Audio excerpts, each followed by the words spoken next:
السلام عليكم ورحمه الله وبركاته. ازيكم يا حبايبي، عاملين ايه؟ تعالوا بقى عشان احنا هنعمل يعني انا جايبه عدايه طماطم اللي هي بيقولوا عليها، مش عارفه بيقولوا عليها حاجه كده، اللي هي القفص الكبير ده، انا ما اعرفش بيقولوا عليها لها اسم بس انا مش عارفه بصراحه. واختي هي اللي جايبه لي الحاجات دي، جايبه لي الطماطم دي، اتصلت بيا وجابتها لي. تمام. فانا قلت عشان هي عارفه ان انا بعمل يعني حاجات بفرزها عشان رمضان وكده، كل سنه وانتم طيبين. فانا حبيت عشان كل مره بكون انا بعمل لكم وصفه وبطلع بيها، بقول لكم هوريكم انا بصلصل الطماطم ازاي. فانا دلوقتي هوريكم انا بعملها ازاي. اول حاجه انا جايباها اهيت، اختي بعتها لي زي ما انتم شايفين كده. بصراحه الطماطم زي الفل بس هي مصفره شويه، وانا هقول لكم هحط مكون عليها هيخليها لكم زي الصلصه اللي احنا بنجيبها من بره. تمام. فانا دلوقتي الطماطم دي بمسكها اشيل منها العين اللي هو ده كده، وبغسلها كويس قوي. وبعد كده بجيب حله بمسكها اعملها زي كده اهيت في قلب الحله تستوي الميه دي، بصفيها. تمام. وباجي ماسكاها. انا عملت هنا حلتين، دول حلتين ودي تالت واحده، ولسه بقى هغسل الثانيه. انا ما كنتش والله هصور بس انا قلت عشان انا كل مره بوعدكم، فانا وحبيت اوفي بوعدي معاكم. فانا ان شاء الله دلوقتي هغسل بقى المتبقيه معايا تحت الحنفيه كويس قوي قوي. وبعد كده بحطها، مش شرط انك تقطعيها، هي مجرد ما بتستوي وبتعمل بتبقى مهريه كده. تمام. فانت مش شرط تقطعيها، عايزه تقطعيها براحتك، ده حاجه، ده حريه شخصيه. بشيل العلق منها وبغسلها كويس قوي. بعد كده بحطها في الحله وبحط معاها ربع كوبايه ميه، ما تكتريش عن كده، وتوطي عليها خالص وتسيبيها مع نفسها. هي هتسرد الميه بتاعتها اللي هي المصفره دي. بتيجي بتبصي انت تلاقي الحله على وشها ميه كتير قوي، فانت بتيجي مصفياها وبتيجي مقلباها تقليبه وبتسيبيها حوالي 10 دقائق تاني، وبعد كده بتطفي عليها. بتطلع معاكي النتيجه بالطريقه دي. المكون بقى اللي احنا هنحطه عليها هنشوفه دلوقتي. ماشي. بعد ما اخلص الكميه دي كلها واسويها خالص واضربها بالخلاط. طبعا دي بارده عندي، انت عايزه تضربها بالخلاط تضربيها، عايزه تضربها بالهاند بلندر براحتك، بس انا هضربها بالخلاط عشان يعني اخد الكميه في الشفشه بياخد اكتر من الهاند بلندر. تمام. وهصفيها بالمصفى. كل الخطوات دي هنعملها مع بعض واحده واحده، بس انا حبيت ان انا اوريكم انا جايبه كميه قد ايه. فانت براحتك 10 كيلو 5 كيلو اللي انت عايزاه اعمليه بالطريقه اللي انا بوريها لكم. فاحنا دلوقتي هروح اغسل الطماطم ونشوف بقى نعمل ايه تاني. انا هنا خلاص سلقت الطماطم كلها، اللي بيقولوا عليها ايه، اللي هو القفص ده، انا ما اعرفش بيقولوا عليه حاجه كده لها اسم، فانا مش عارفه هي اسمها ايه بصراحه. المهم هو سلقت منها طلع منها الكميه دي طلعت معايا، وشلت حوالي 3 كيلو او 2 كيلو في الثلاجه نستخدمها للسلطه او لاي حاجه غير اللي تاكل طبعا. فانا الكميه دي كلها طلعت عندي خلاص اهي، وسلقتها كلها حطيتها في الطبق زي ما انتم شايفين. عندي المكون بقى اللي انا بقول لكم عليه ده بنجر. انا جبتها قشرتها كانك بتقشري بطاطس، ومسكتها قطعتها اي تقطيعه تعجبك، وجيت سلقاها. تمام. وهضربها بقى مع الطماطم في الخلاط. وجايبه عندي هنا مصفى فيها تحتيها طبق عشان اللي اضربه في الخلاط احطه في المصفى وهصفيه لغايه ما اخلص كل الكميه معايا، وهوريها لكم هتبقى محمره برغم الطماطم. بص مصفره ازاي، ده كلها في السوق كده. هتديكي لون احمر، مش احمر يعني لون الصلصه اللي احنا بنجيبها المعلبه اللي احنا بنجيبها من السوبر ماركت. انا بقى دلوقتي هروح اضربها في الخلاط وهوريها لكم. هاخد حبه ميه من البنجر ده مع قطعه واضربهم كلهم في قلب الخلاط. كل شفشق بعمله بنفس الطريقه دي. هضربها بقى كلها واوريها لكم بعد ما اخلصها واصفيها في المصفى عشان التفل اللي بيطلع، واوريكم كل حاجه واحده واحده. بصوا انا هنا كده خلصتها اهي، ديت اللي صفيتها اتعملت معايا حلتين. بصوا اللون بتاعها احمر ازاي. انا هوريكم الفرق ما بين لما حطيت البنجر والفرق ما بين لما حطيتش البنجر.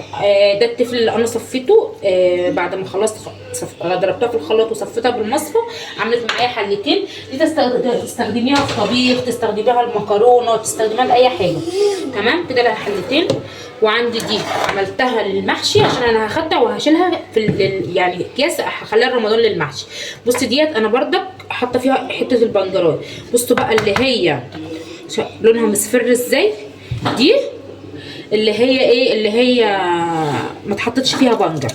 فانا هدرب دي كلها على بعضها. دي انا ما صفيتهاش علشان خلطه المحشي ما بتحتاجش ان احنا نصفي لها الطماطم يعني. بس فانا هقلبها كلها كده ببعضها.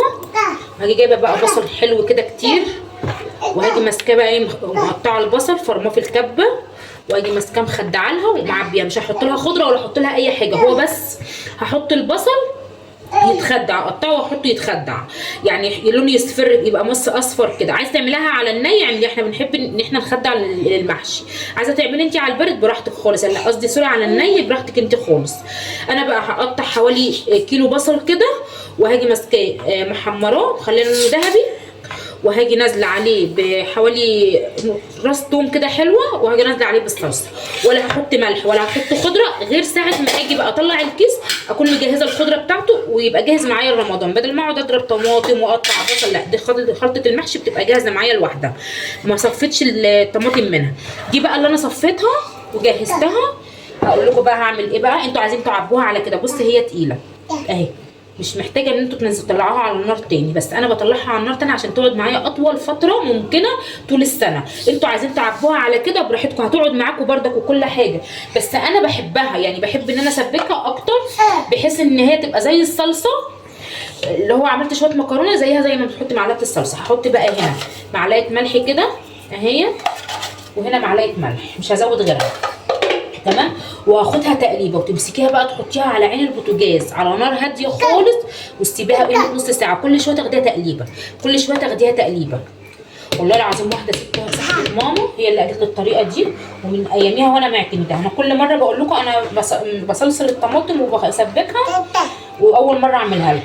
عايزه ان انت تسبكيها زي ما انا هسبكها، هوريها لكم بردك لما اشيلها من على البوتاجاز، بس انا حبيت اوريها لكم قبل ما احطها على البوتاجاز للمره الثانيه.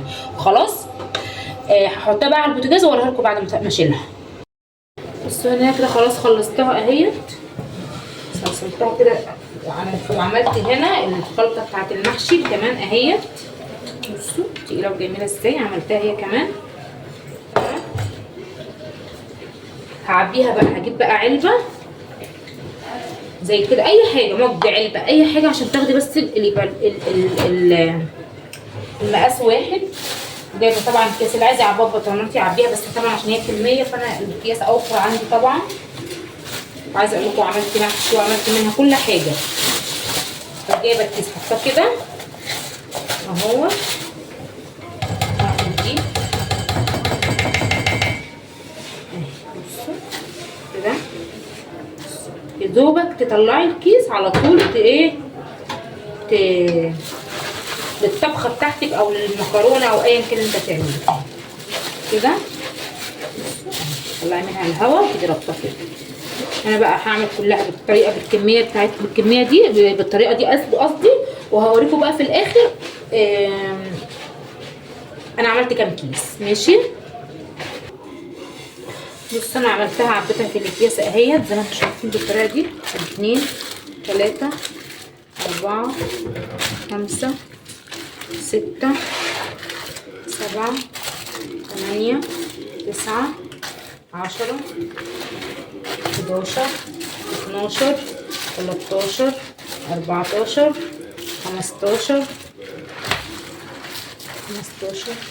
16 17. طلعوا معايا 17 كيس اهم اللي بس كده. انت كده هشيلهم في الديك كده دلوقتي. طلعوا معايا 17 كيس، والكيسين اللي انا عملتهم للمحشي. عايزه تعملي تطبخي منها، انا كده كده مش حاطه فيها توم ولا حاطه فيها بهارات ولا حاطه فيها حاجه، يا دوبك بصل وضربته في الكبه وجيت ماسكه حاطه زيت مع حته ليا وجيت مشوحاه لغايه ما خد اللون الذهبي، وجيت نازله عليه بالطماطم اللي انا عملتها معاه كلها دي تمام. وجيت عاملاهم كيسين. بس خلاص انا كده خلصت الطماطم. اهم حاجه ما تسيبوش فيها ميه وتقلبوا فيها على البوتاجاز. لو انتوا عايزين تشيلوها زي ما انا وريت لكم في نص الفيديو كده براحتكم خلاص مفيش اي مشكله. عندي بقى هنا بسله دول كانوا 4 كيلو، مسكتهم فردتهم بالطريقه دي برده. همسكهم الاثنين اعديهم من غير ما تسلقيها، من غير اي حاجه خالص، ولا تسلقيها ولا تعملي فيها اي حاجه. برده هخلي ايديا ميزان، هجيب بردك نفس العلبه اللي انا عملت بيها الطماطم وهاجي ماسكاها. بصراحه الحاجه بتنفع لما بتكون في البيت والله بتنفع. وهاجي ماسكاها كده معبياها هي كمان بالطريقه دي وهوريها لكم. بصوا خضره وجميله وبسم الله ما شاء الله.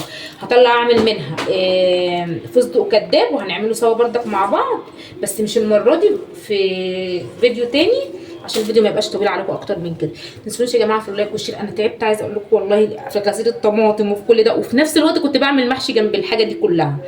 هعبيها واوريها لكم. بصوا انا عملت 3 اكياس اهم، دول 4 اكياس اهم اللي انا عملتهم، دول 3 غلفتهم. واوريكم انا بغلفها ازاي.